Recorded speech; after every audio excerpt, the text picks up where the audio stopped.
Welcome to the Eisenstein effect. I'm your host, Vickie Eisenstein, and this is Marc Dunworth. So Marc, you're a puppeteer. Yes, I am. I've been doing it professionally for 10 years now, and I actually went to college for it. You can go to college to be a puppeteer. Yes, you can. Marc did, and so can you. Yes, you can. There's actually one of the few degree granting institutions is the University of Connecticut. You can get your own BA, BFA, MA, and MFA in puppetry. I didn't go there. I went to Columbia College in Chicago, and I created my own degree in puppetry. I did what's called an interdisciplinary degree, and I took the best of fine art and theater classes and cherry-picked what I wanted and combined them into a degree for myself to use. That's awesome. Yeah. Not too long after getting out of college, I wound up living in Portland, Oregon for a while. I was working for Michael Curry Designs. Michael Curry, he and his company were the guys who built the Lion King puppets for the Broadway musical The Lion King. Wow. Big with puppets on Broadway, they do. Now this isn't your family home though, this is your own workstation. No, this is my studio apartment. Your fancy studio apartment. Wonderful luxury. So many luxuries. Oh, yes. What, for those sort of showmanship voices, which puppet is appropriate? Oh, for showmanship? Well, it's probably going to be the Crocodile because he has, this is what's called a moving mouth puppet. Your hand goes in the mouth. Oh, it's lovely to be here. This is discomforting. On the Eisenstein effect. Hello, Vickie. How are you? Hi, what's his name?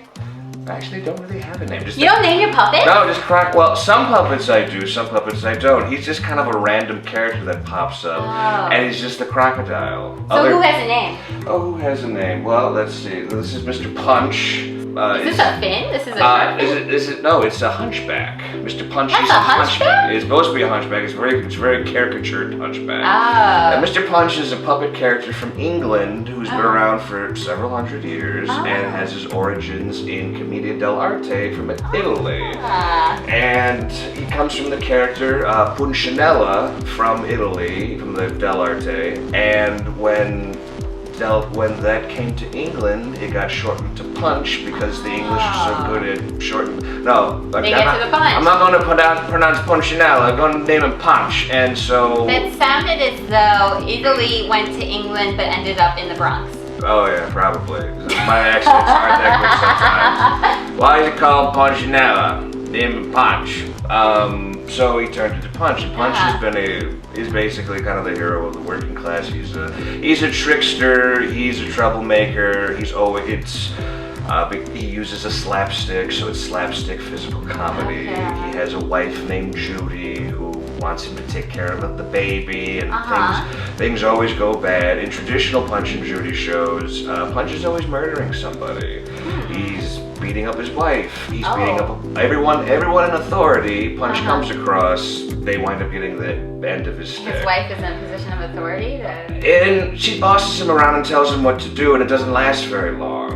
As time has gone by and things become more PC, Punch doesn't do that much brutal violence, and it's become more cartoony slapstick. Gotcha. At the end of every Punch show, Punch usually will come across the devil and will defeat the devil. So it's the ultimate victory of good versus evil. Do you have a devil puppet? I don't have a devil puppet, but I've made some in the past, so I'm not above making devil puppets. Some of these puppets were made kind of as a Punch and Judy spoof for what's called a puppet slam. And wait, what? Like a poetry slam? Kind of. Puppet slams, they're held all over the country. They're kind of like an open mic night for puppetry, but they're a little bit more polished. So it's not just anybody wandering off the street going, I have some puppets. There's a group in Illinois, in Chicago called Sea Beast Puppets, and they did a themed slam which was all about Star Wars. And so all the pieces were Star Wars related of some kind, and I did basically Punch and Judy meets the Star Wars universe. Nice. And instead of that's why you've got Punch and you've got Vader. That's my Vader. I also had a drunken Obi-Wan Kenobi. You've got a bunch of spices up, or no, these are beads and spice containers. Yes, I have 2 spice racks, and they have eyes in them. You've got, these are like the little googly eye That's things. right. In the chives. Yes, in the chives. Perfect universe. Yes. Who are you giving a puppet show for? Probably is going to be a library. Really? Yeah. I do a lot of shows at libraries and birthday parties, a lot of first-year birthday parties. What I was trying to get at with that question is, like, are you going to perform for, like, the President of the United States? Or, like, who do you really want to perform for?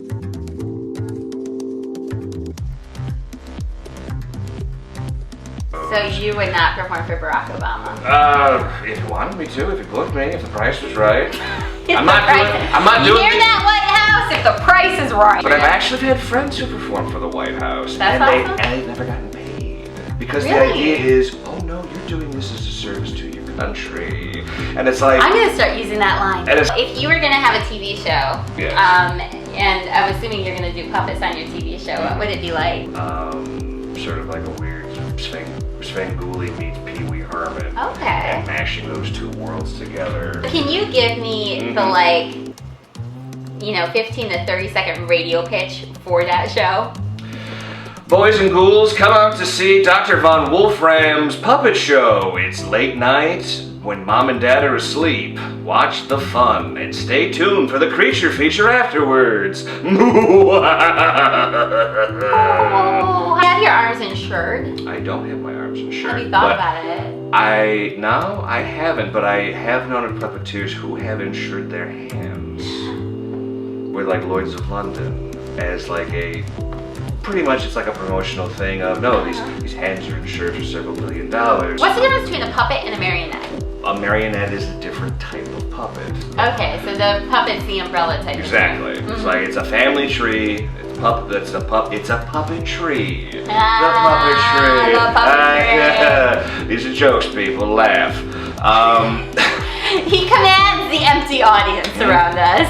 I should add in a laugh track. Just remember, folks, the jokes may be bad, but they are jokes, and I think that's the important thing to keep in mind. So, if you were to go back in history and you can do date die anyone, who? One of them has to be Napoleon. One of them has to be Napoleon. Yeah. I don't think I would do Napoleon because he seems really pushy. And it would be more like, I want this way. He doesn't seem like he'd be a generous lover. I do not know, but that was Josephine. Oh, poor sweet suffering Josephine. Date, I would probably say Napoleon. Oh. Because he seems like maybe a fun first date where it's like, this could go either way, hot or cold, but at the end of the day, I'll have a story to tell. Yeah. So even if it goes bad, it would be like, oh, get a load of this. I did this guy spent the whole time just bragging about what countries he conquered. He studied Alexander the Great, and he invaded such and such. They dumped him on an island. He escaped. They dumped him back on the island. And what's your drink of choice? Probably Diet Coke. Really? I don't drink. You don't drink? That's great. Drink. I've had a couple people on this who don't drink. Yeah, and it's funny because I'll sometimes get weird looks, and it's just like, and the reaction I'll get is like, oh, did something happen? And it's how many days? It's like, are you an alcoholic? And it's like, no, I'm not. I just don't want to drink. That's great. And that's great. So what's your drug of choice? Cocaine? Oh yes, just mainline it. Can I perform a puppet show with you? Yes, you can. What puppet would you like to use, Vickie? I don't know. Whoever would you use with him? I want to just be your partner for a show. Okay. Why don't you try on Mr. Punch? Okay. Because you didn't try him on Mr. before. Punch with his hunchback? With his hunchback. Oh wait, I'm supposed to do Vulcan? That's right. Split. This is called split glove. You do it like that. This is your head. This is one hand, and your thumb is the other hand. In the show, often Mr. Punch will think that the crocodile is a pussycat. And he'll like want to pet the pussycat. And he'll go like, nice pussy, nice pussy, nice pussy. Oh, look at the pretty pussycat. And the crocodile clearly isn't a cat. And so the crocodile will keep trying to bite Mr. Punch, and Mr. Punch will keep narrowly missing the crocodile. Oh, what's that wonderful thing outside? I really enjoy it out here. Oh, it's like pussycat. I think that I hear like pussycat. Oh, hello, pussy. Hi, it is nice to see you. Oh, I would like to pet you because you are so nice. You're so pretty. What a pretty kitty cat. Oh, gato.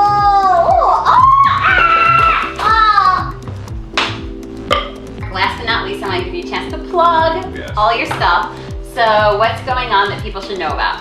People should know about the Dunworth Puppets. The Dunworth Puppets have a wonderful show right now for families and children of all ages called Here Comes the Circus. A different colorful and friendly circus character will come out every 2.5 to 3 minutes. Make sure to check out the podcast because we've got it on iTunes right now. And also, please go on my Twitter at some point. I've got a Twitter account for the show at Eisenstein Effect, that's EFCT. And I also have my own personal account at Vickie Ironstone, which you can also follow. All right, well, thank you so much for coming on my show, Marc. You're awesome.